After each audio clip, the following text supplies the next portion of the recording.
সংশ্লিষ্ট যিনি returning officer আছেন, ওই জেলার জেলা প্রশাসক কিংবা পুলিশ সুপার যে আছেন, উপজেলার যিনি নির্বাহী কর্মকর্তা, থানার ভারপ্রাপ্ত কর্মকর্তা, এরা ওই যে লোকাল যারা আছেন তাদের সাথে আমাদের যে স্ট্রাইকিং বা মোবাইল যে আছে এরা সমন্বয়ের মাধ্যমে। সুতরাং ওই অর্থে একেবারে ঝুঁকিপূর্ণ বলতে আপনি যেটা বোঝাচ্ছেন সেরকম আমরা আশঙ্কা করি না। আমরা আশা করি আমাদের যে পরিমাণ জনবল, সর্বাধিক পরিমাণ আইন শৃঙ্খলা রক্ষাকারী বাহিনী এবার মোতায়েন আছে।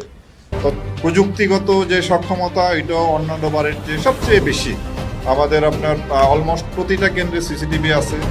পুলিশের প্রায় 25,700 মতো বডি ক্যাম আছে, এছাড়া ড্রোন আছে, আমাদের র্যাবের dog squad, bomb disposal team, helicopter এগুলিও আছে। এরপরে আপনার যত ধরনের প্রযুক্তিগত যে সক্ষমতা এটা অন্যান্য বারের চেয়ে বেশি।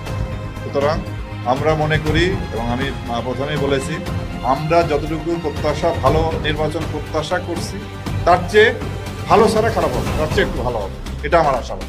আপনার নির্বাচন আচরণবিধি লঙ্ঘিত হয় এই কাজগুলি যাতে করতে না পারে, এই জন্য আমরা সবসময় সজাগ দৃষ্টিতে থাকি, যার জন্যই যারা এই ধরনের অপরাধ করে তারা কিন্তু ধরা পড়ে যাচ্ছে।